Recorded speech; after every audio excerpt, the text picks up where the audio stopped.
नमस्कार, संघर्ष वृत्तवाहिनीमध्ये आपलं स्वागत। घेऊया ठाणे आणि आसपासच्या परिसरामधील घडणाऱ्या महत्त्वाच्या घडामोडींचा आढावा। जिल्हा परिषदेमार्फत सुशिक्षित बेरोजगार अभियंता मजूर कामगार सहकारी संस्था यांना बांधकाम विभागातील 10 लाखांच्या आतील विकास काम विनास्पर्धा ऑनलाईन लॉटरी पद्धतीने बीजे हायस्कूल येथे वाटप करण्यात आले। 2024-25 या वर्षातील 166 विकास कामांचं वाटप ऑनलाईन लॉटरी पद्धतीने जिल्हा परिषदेचे मुख्य कार्यकारी अधिकारी रोहन घुगे आणि अतिरिक्त मुख्य कार्यकारी अधिकारी डॉक्टर रुपाली सातपुते यांच्या हस्ते करण्यात आले।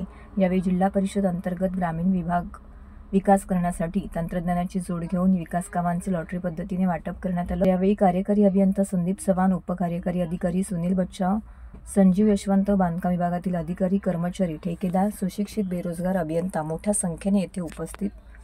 तर यावेळी कार्यकारी अभियंता संदीप चव्हाण, उपकार्यकारी अधिकारी सुनील बच्चाव, संजीव यशवंत, बांधकाम विभागातील अधिकारी व कर्मचारी, ठेकेदार, सुशिक्षित बेरोजगार अभियंता मोठ्या संख्येने येथे उपस्थित होते। महाराष्ट्रातील भगिनींना आधार देणारी राज्य शासनाची मुख्यमंत्री माझी लाडकी बहीण योजना। या योजनेअंतर्गत अल्प उत्पन्न गटातील 21 ते 65 वयोगटाच्या भगिनींना मिळणार दरमहा 1500 रुपयांची मदत। अर्ज करण्यासाठी 31 ऑगस्ट 2024 पर्यंत मुदतवाढ।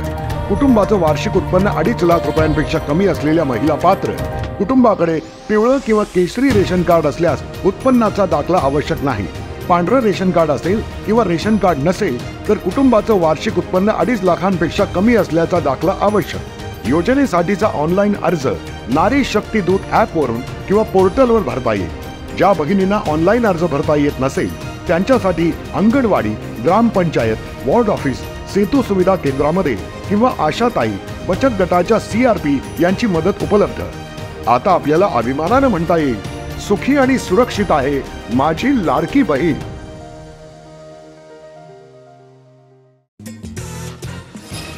काँग्रेस नेते राहुल गांधी यांनी केलेल्या आरक्षण विरोधी वक्तव्याच्या निषेधार्थ ठाण्यातील शिवसेना शिंदे गटाच्या महिला पदाधिकारी आणि कार्यकर्त्यांनी आंदोलन छेडलं।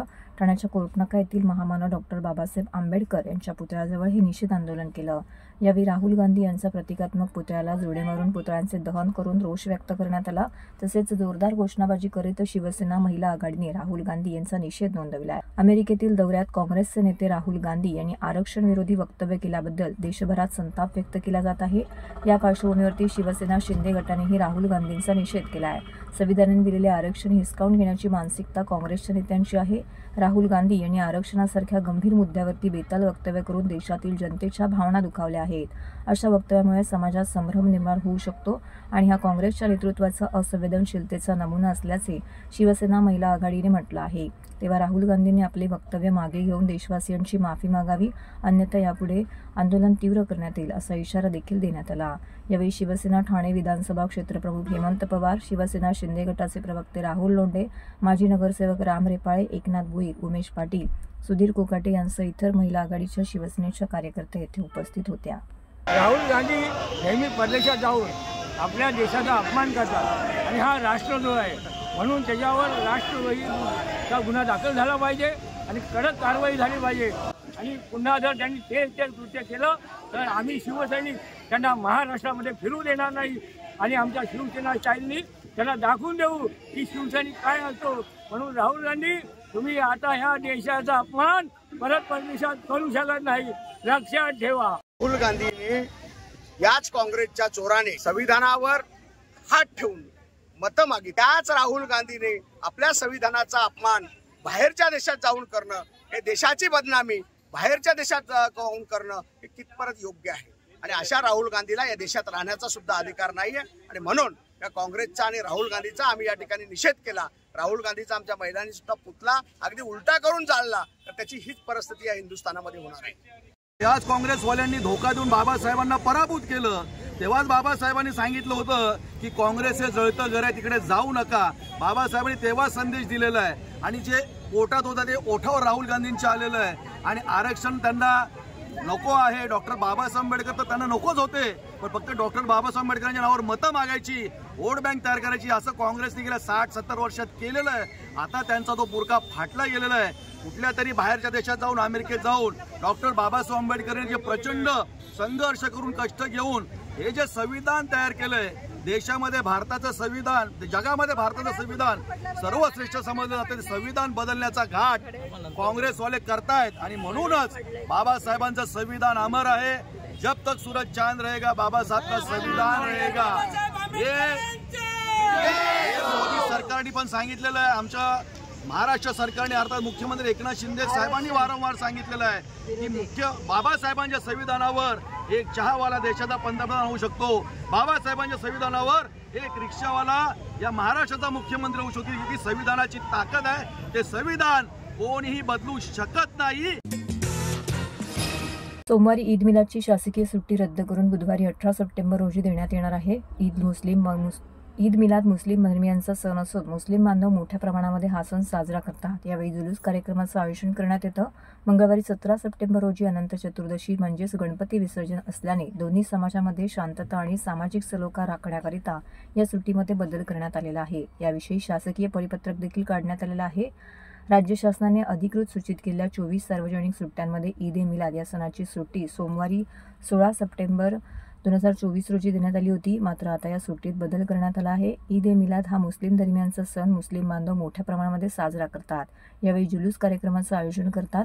तर 17 सप्टेंबर 2024 रोजी अनंत चतुर्दशी हा हिंदूंचा सण असल्याने दोन्ही समाजामध्ये शांतता व सामाजिक सलोखा कायम राखण्याच्या हेतूने यावर्षी मुंबई शहर, मुंबई उपनगर व इतर काही जिल्ह्यामध्ये मुस्लिम धर्मियांना बुधवारी 18 सप्टेंबर 2024 रोजी जुलूस काढण्याचा निर्णय घेतला आहे.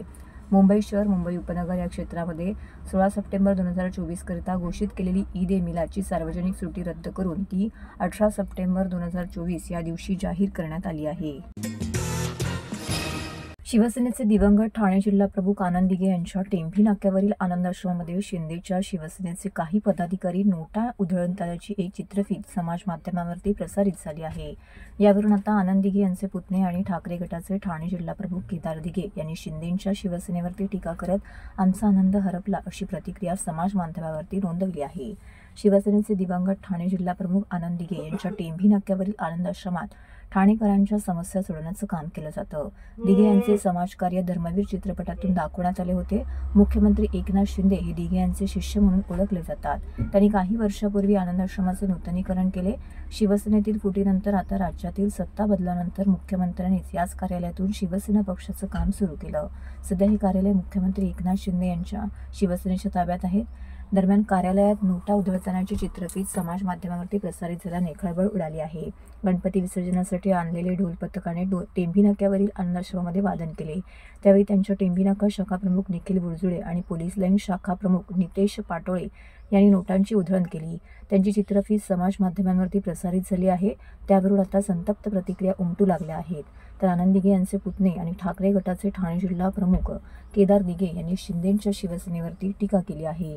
तुम्ही आनंद आश्रमात नोटा उधळल्या, दिघे साहेबांच्या समाजसेवेचे पावित्र्य नष्ट केले, आमचा आनंद हरपला अशी प्रतिक्रिया केदार दिघे यांनी समाज माध्यमांवरती व्यक्त केली आहे.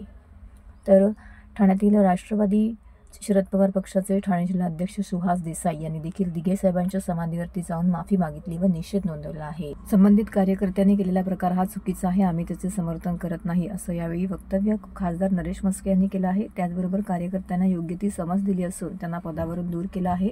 विरोधकांनी याचं राजकारण करू नये असं यावेळी त्यांनी म्हटलं आहे. आज सकाळपासून एक व्हिडिओ ठाण्यातील दिघे साहेबांच्या ऑफिसमधला सगळीकडे व्हायरल होताना निर्देशनात आला आणि ठाणे शहरामधील आणि ठाणे जिल्ह्यापासून घेऊन उभ्या महाराष्ट्रामध्ये अनेक जणांनी मला फोन केले की अशी पद्धतीची अशी कुठची प्रथा किंवा परंपरा आहे का जिकडे दिघे साहेबांच्या आनंद आश्रमामध्ये पैसे उधळले जातात. खरोखर निंदनीय आणि खरोखर दुःखदायी गोष्ट आहे की अशा पद्धतीने ते पैसे उधळले गेले. लोकांना आव्हान करतो की आनंद आश्रम आता आनंद आश्रम राहिला नाही आणि खऱ्या अर्थाने आपला आनंद हरपलेला आहे. ठाण्याच्या आनंद आश्रम इथे जी निंदनीय घटना घडली त्याबद्दल मी दिघे साहेबांच्या समाधीवर माफी मागण्याला आलोय, नतमस्तक व्हायला आलोय की दिघे साहेब आम्हाला माफ करा. एक पूर्वीपासूनची प्रथा होती, टेंभी नाक्याचे गणपती विसर्जन होताना या ठिकाणी ढोल वाजवला जायचा. लहान मुलं दिघे साहेबांना भेटायला यायची, ढोल वाजवायचा, त्यांचा एक उत्साह असायचा.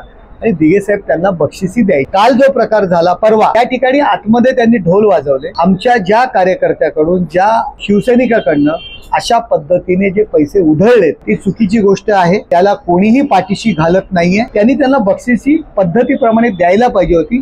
त्यांनी जी पद्धत अनुकरली त्याविषयी त्या पदाधिकाऱ्याला आम्ही पदावरनं काढून टाकण्यात आलेलं आहे आणि त्याच्याकडनं कारणं आम्ही मागितलेली आहेत.